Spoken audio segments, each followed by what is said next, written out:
This government has said that it is willing to revisit former projects. Nothing was sacrosanct.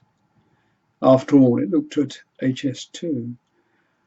Now, one of the things it should look at urgently is the Lower Thames crossing. It's urgent because fairly soon it will get planning approval and then it will be built, and that's probably a mistake. It is intended as a solution to the congestion at the Dartford crossing. On this count, it fails. What is the correct solution for the Dartford crossing? Well, probably a long tunnel from north of the A13 to south of the A2 in Kent. Now, this was considered apparently by Highways England. They designated it A14, but instantly rejected it on the grounds that it would cost twice as much as the scheme they are proposing and therefore wouldn't be economically beneficial.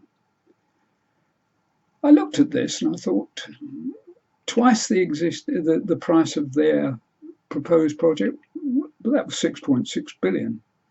This seemed excessive to me. So I thought I would make some comparisons, see whether it was in the right ballpark.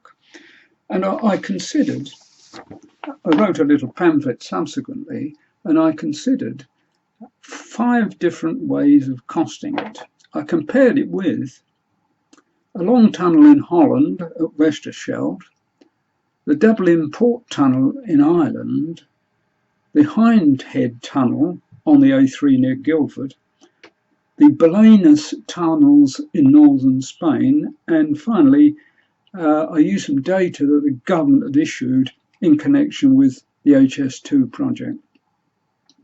All 5 of these comparisons came to a figure which was less than half of the figure that was suggested by Highways England. When I averaged the 5 together, it came to 2 billion. Their figure was 6.6 billion. So you can see 2 billion is only 30% of that.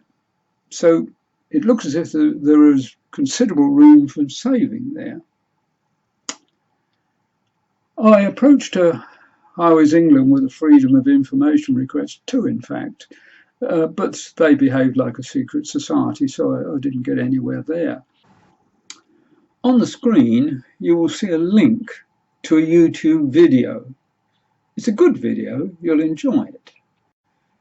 But what it relates to is a major tunnelling project in Norway, the Rogfast Tunnel. This is priced at 16.8 billion kroner, which relates to 1.4 billion pounds. Now, this tunnel is 27 kilometres long, and I think you'll agree, much more challenging than would a tunnel be at Dartford. Now, being 27 kilometres long compared to the Dartford 10 kilometres, you can see on a pro rata basis, this would equate to 520 million for the Dartford tunnel. That is roughly $500 million. $500 million compared to the 6.6 billion that Highways England suggested it would cost is a ratio of 1 to 13. When you put this alongside my previous costings, I can only come to the conclusion that this matter, this question of the costing of this long tunnel, should be revisited. Up to now, it may have been possible to get by just paying lip service to these, but no longer. The appeal court has rejected the proposal to build a third runway at Heathrow on environmental grounds. You can see that this precedent, when applied to the Lower Thames crossing, will mean that it will almost certainly fail. A couple of years ago, I did a comparison between the Lower Thames crossing and the long tunnels at Dartford.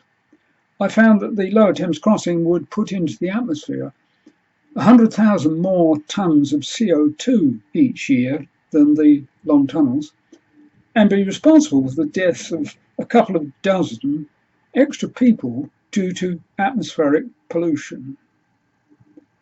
Now, these are only halfway between estimates and guesses because Highways England keep their figures secret.